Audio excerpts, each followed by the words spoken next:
Coming out here to the Victorian High Country feels like the reset I didn't know I needed. There's something about being surrounded by all this space, the trees, the mountains, the rivers. It just kind of strips everything back. Today we're exploring all the beauty this place has to offer, starting with a swim in the Ladies' Bath Falls. It's beautiful.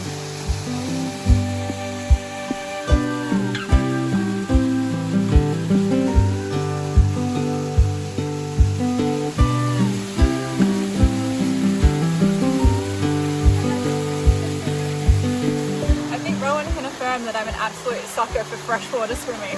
I've taken you to quite a few waterfalls now, but this is like very calm, very low-key, very accessible, but so beautiful. I really like it here. And just look how clear the water is. Coming out here was somewhat of a spontaneous choice.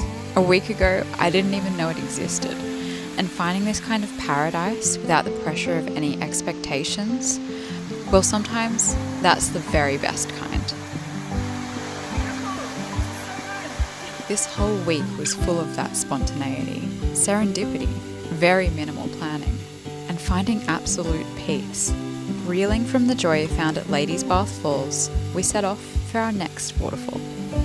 Rollason Falls is a slightly more challenging hike, but not hard by any means. And yeah, the water was icy, but it was the kind of cold that clears the fog, the kind that reminds you that you're alive.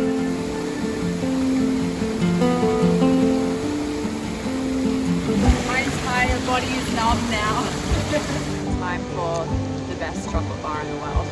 Honestly, I don't think there's anything more grounding than cold swims while listening to falling water and still trees. And with our first day in the high country spent quietly bathing in the forest, we were both feeling sufficiently recharged to start exploring some of the more heart-pumping trails around Mount Buffalo National Park. After a slow and steady morning, thanks to a whole bunch of rain overnight, we are finally out on the trails. The weather has cleared enough for us to start exploring Mount Buffalo National Park. We are currently going up some stairs though, and I'm losing my breath quickly as I try to talk to the camera. Billy! Oh. Sentinel's out. Well, let's go to the Sentinel first because it's only 70 meters. And also maybe the castle. Heard mixed reviews about the castle, so we'll see.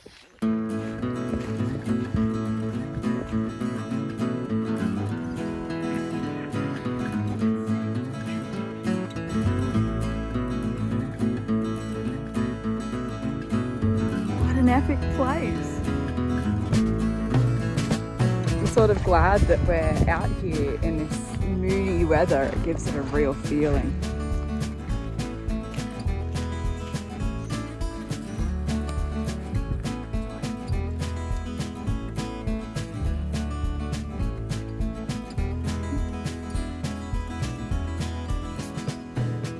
Mount Buffalo National Park is often referred to as a bit of a playground for outdoor activities, and there are a whole bunch of really short, manageable walks in this national park. You know, you can drive straight to the trailhead, and they're less than 3Ks long with not too much elevation, which is exactly what we are doing today.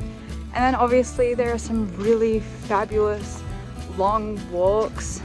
It's alpine environment and ski field in winter, so you can do some snow camping. It's also really popular for paragliding and obviously rock climbing and abseiling. But we are sticking to the bottom tier of those adventures today.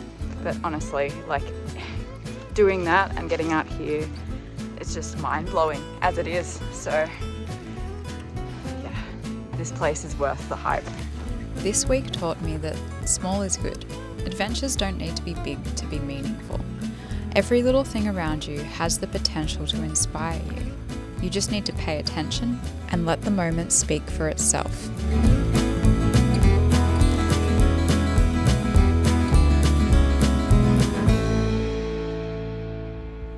Alright, you be Mahomet's tomb, I'll be Coral Peak, scissors, paper, rock. Scissors, paper, rock. Oh, scissors, paper, rock. Here we go. Alright, apparently this is Coral's Peak and we can't go any further. This is, you can't take kids further, right? 127 hours.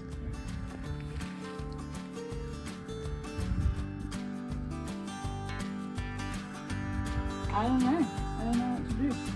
I'm a little afraid of rocks falling on my head.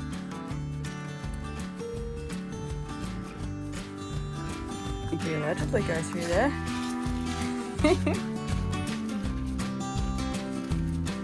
Whoa. Yeah, it's narrow through here. We're on the right track. Wow, look at that. Freaky.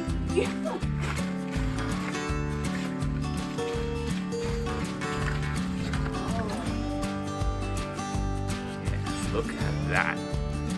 So freaky. I mean, that twisted rock's too full.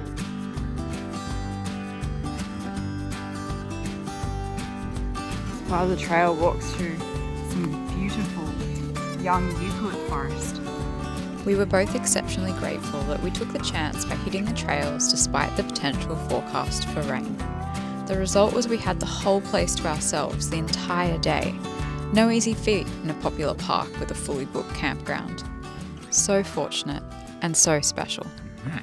The good news is, after finishing one hike, we just get to cross the street and start the other hike.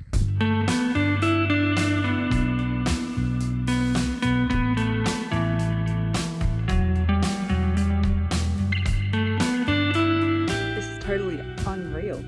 We ended our time in Mount Buffalo with a summit walk to view the cathedral and ranges beyond. A vast and somewhat unexpected vista. The rest of the afternoon was spent taking in the beauty back at Lake Katani Campground, where we prepared for tomorrow's journey back into Bright towards a little local swimming spot that promises a side of adventure.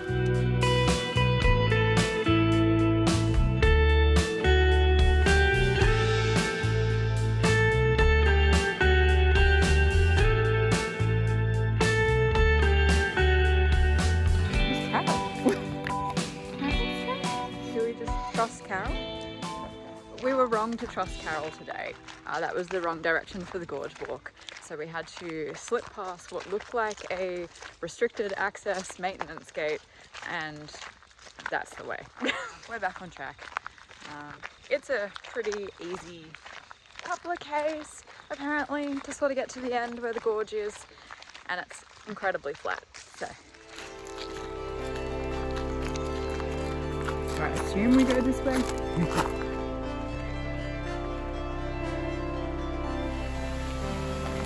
Alert. Caution. No. This is one of the swimming holes. It's actually quite a cone. But we're going to keep walking. Oh, and there's no Wi-Fi, FYI. No mobile service past the plane. I can hear him talking to himself, psyching himself up as he crosses. Sometimes it's the little thrills in life.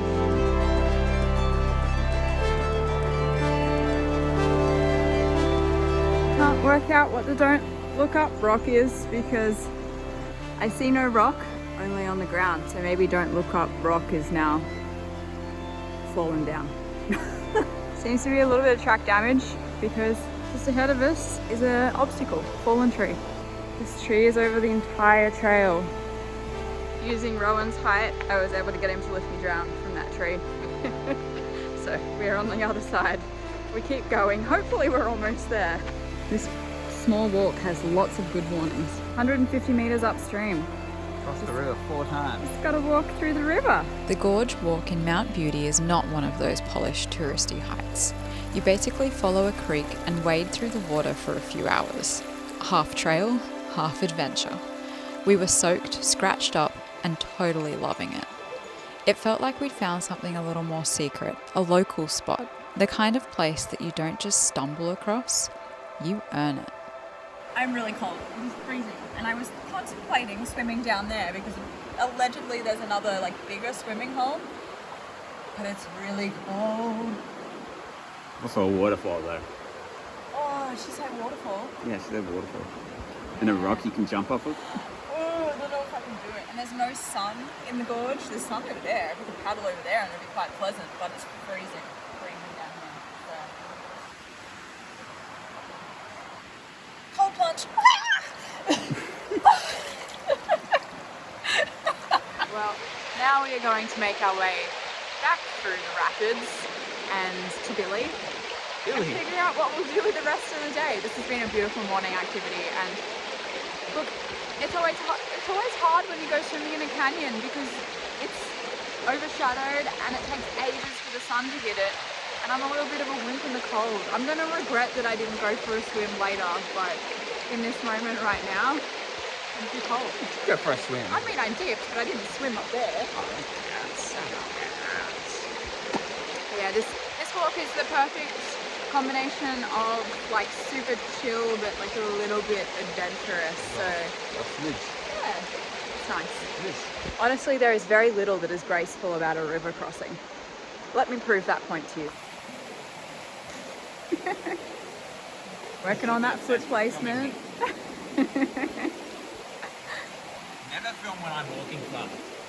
I feel that recently both Rowan and I have really been pushing ourselves to do some very intense hikes and outdoor activities, and it's time to just slow down a little bit and remember that it doesn't need to be anything crazy, and that it is really nice to just sit and be able to enjoy nature.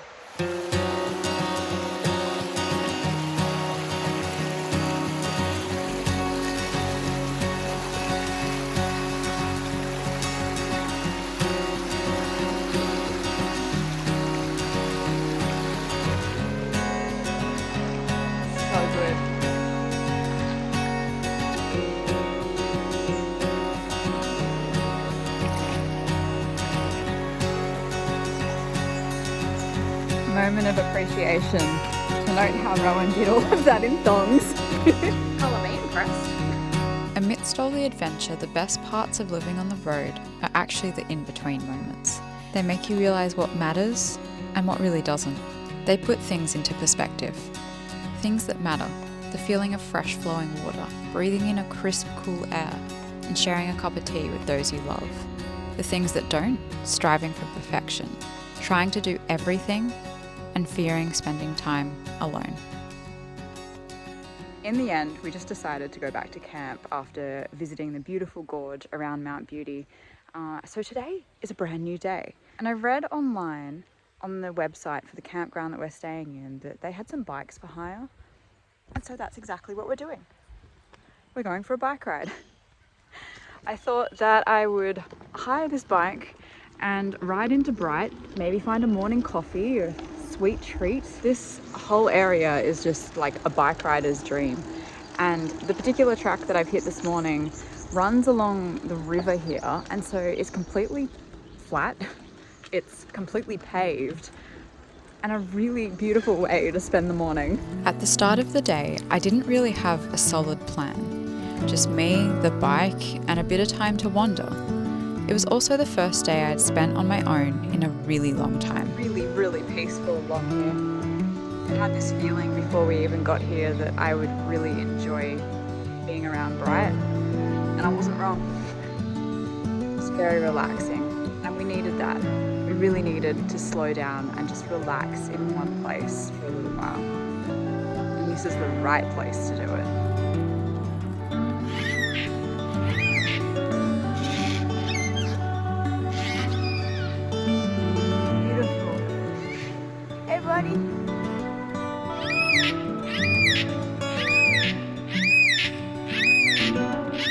Adventure doesn't need to start in some epic destination. It's in how you choose to show up. I feel like there should be a way to avoid riding along the main road, but somehow I've wound up here. Curious, open, and willing to enjoy your own company. Honestly, I loved this day.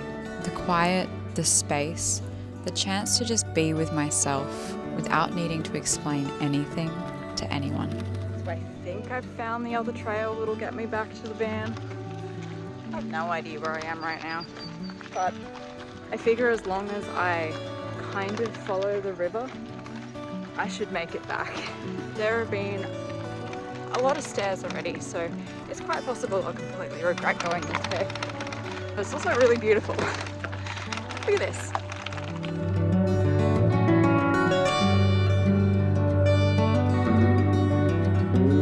This section of track runs through State Forest Pine Plantation, which means that there is very little information on the trail. Hopefully I don't get lost. It also means that the track is a lot bumpier and a lot more hard work, but also a lot more fun. I don't actually have to go across this suspension bridge, but I am somewhat obliged to set foot on it because it's a suspension bridge.